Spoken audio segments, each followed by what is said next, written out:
Hi guys and girls, I'm Obsidian Ant and welcome to 3303. This is where I take a look at the news and happenings in and around Elite Dangerous. Today we take a look at a number of ongoing problems plaguing the 2.3 update. There's a chance to ask official lore and novel writer Drew Wagar some questions, and there's a new Elite Dangerous graphics tool to try out. Patch 2.3, the Commandos for Elite Dangerous, has been on the live servers for a number of days now. But it has brought with it its fair share of problems. Now, one of these in particular was some background simulation issues. In fact, these issues have been so significant that they've actually been reported on by the gaming press. So what actually happened? Well, it turned out that as of the release of patch 2.3, many of the groups that have actively been involved in expanding their influence found that their influence had actually been reset more or less right down to 0% in some cases. This meant that they'd lost some systems, and it also meant that they'd lost a lot of progress and work that they'd been making over the previous weeks.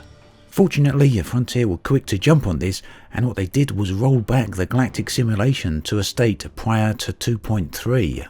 What had happened is that an error within the simulation had caused these problems to arise. So that problem being fixed and the galactic simulation being rolled back to a state previously to 2.3, players at last were able to continue from where they left off. However, it did mean that they may have lost a few hours of playtime in between the patch's release and when these issues were identified. Now, a part of the 2.3 update was some significant overhaul to the network code. And in many respects, there's been a lot of reports from players saying just how improved the game's performance actually is. I've noticed as myself the game is far smoother now, and transitions between supercruise and hyperspace are much faster. However, this certainly isn't the case for everyone. Over the weekend, some server problems raised their head, with a massive amount of people having problems keeping connected to the game. Now, Frontier have attempted to fix this, with the server developer doing a late night work on the server trying to get it all up and running and back to how it should be. A fix was applied, however there still seems to be a large number of people still suffering from a number of server related issues. Frontier are doing ongoing work on this, so hopefully a fix will make it out there sooner rather than later.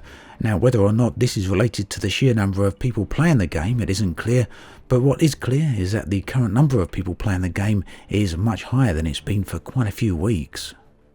As with most patches, it often comes with graphical upgrades as well as a good number of graphical downgrades. Most of these may well be unintended, but let's have a look at them. One of the most notable ones that people have been commenting on is the changes to the Anaconda Bridge, and you can see that here there's changes to the geometry, changes to the layout, as well as changes to the lighting.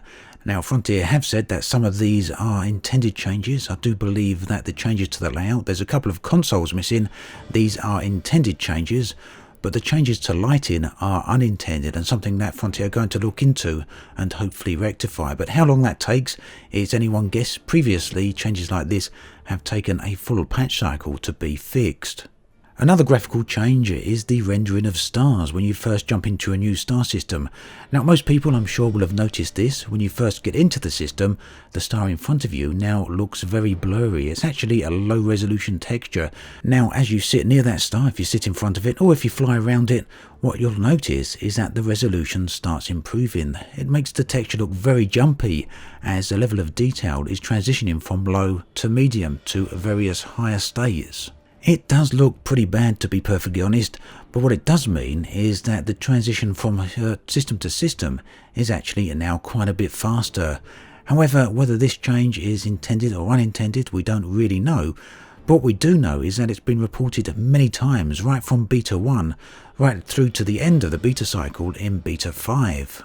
As far as I'm aware, there's no official comment on this at the moment, so what that means is there are a whole bunch of people actually waiting for an answer on this, just so that they know exactly what is going on. Another change is the galactic backdrop. Now, a few people have noticed this, although it is less apparent than many of the other changes. What's happened here is that the galaxy backdrop seems to be lower res than it was previously. Now, anyone who's been playing Elite for any length of time will know that the galaxy backdrop has changed many times over the course of the patch history. Sometimes the quality goes up, sometimes it goes down, and on a few occasions the colour itself has drastically changed. In this case, the colours do seem to be more or less the same, but the quality does seem to be slightly reduced. Now, as always with these types of changes, there's no word from Frontier, so it's unknown whether this is an intended or unintended change, but yet again, hopefully we'll hear back from Frontier soon on this. Now, I fully realise that many of you are probably getting tired of hearing that phrase, and I completely sympathise with that. It would be nice if in future, any times there's changes like this, Frontier made the player base aware in the patch notes. After all, that's what patch notes are for, and they could simply let players know whether these are temporary transitions or permanent ones. I do think that would save Frontier a lot of hassle. But of course, from time to time, there are going to be the situations where these types of changes do get through without Frontier being aware of them. Now, it's not all graphical downgrades. There have indeed been some upgrades, and in particular these are noticeable on the planetary surfaces. Now, the planetary colorations haven't been improved yet. That's a fix that is coming further down the line, but for now there has been some improvements to both the texture and the layout of planets. They do look noticeably improved. Another change I noticed the other day are the biodomes outside some of the engineer bases. These actually have improved quite substantially, and in fact I'll go through in a future video to have a closer look at some of these changes. Later this week, I'm going to be doing an interview with Drew Wagar, author of the official Elite Dangerous novels Elite Reclamation and the upcoming Elite Premonition. Now, the interview should be going live on either Thursday or Friday, and it will be taking the form of a Q&A session. Now, with that in mind, I've created a thread on the official Elite Dangerous forums where you can post your questions to Drew Wagar. I will then be asking him those questions, and he will be endeavouring to answer them. Now, do keep in mind that Drew has had involvement with the creation of some of the Elite Dangerous lore, and he is very well versed in all of it, so if any of your questions relate to lore, then you can put them there as well.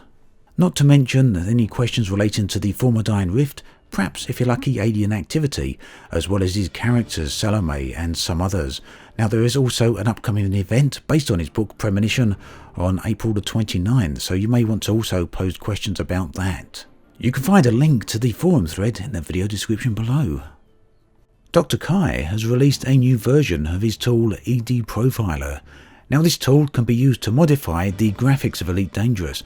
You can modify some of the in-game settings, but you can do that before you get into the game. But beyond that, there are a number of changes that you can make that are not available within the game, so it's very much worth looking into just for that. But a new feature for the game is the ability to change your in-game UI. Now, people are often asking me how I change the colour of my ship's UI, and I have to modify one of the game files to do that. But with Dr. Kai's EDProflier tool, you can do that directly with the tool alone without messing around with any of the files. What's more, the tool contains an advanced colour picker, so this will allow you greater flexibility when it comes to customising your UI. I'll place a link in the video description below, and you can go ahead and check out the tool for yourselves. One of the things that's pretty much common throughout the entirety of the Elite Dangerous galaxy is just how quiet NPCs are. Whilst they often communicate with you via text through the comms panel, they're still nonetheless very, very silent in terms of radio chatter. Now, a player by the name of Demux has been attempting to rectify this, and is doing so through the use of text-to-speech. He's created a tool that can be used alongside Elite Dangerous, and is able to read out to you much of the NPC dialogue. You can see here an example in his YouTube video. No cargo, waste of time. This is a military checkpoint. Please make sure you have your ID. Set to broadcast to avoid any excessive delays. So then, a fantastic tool that is still in its testing phase. And if you want to help testing it, then do check it out. There's a link below in the video description. Commander Cold Glider of Radio Sidewinder has put together a rather fantastic planet identification guide. Now, what's different about this particular guide is that it references all the images found on your ship's UI. Now, when you select a planet, even at a distance, you'll know that on the bottom left-hand corner you often get a little planetary icon. Using this guide, you can now identify what type of planet that is before you've even scanned it. So very, very useful indeed. You can see a brief image here on the screen, and if you want the full image, then do check out the video description. There's a link there to the Reddit page, and if you do find it useful, then why not leave a comment there for Commander Cold Glider. That then brings us to an end of this episode of 3303. As always, thanks for watching, and I'll catch you guys and girls next time.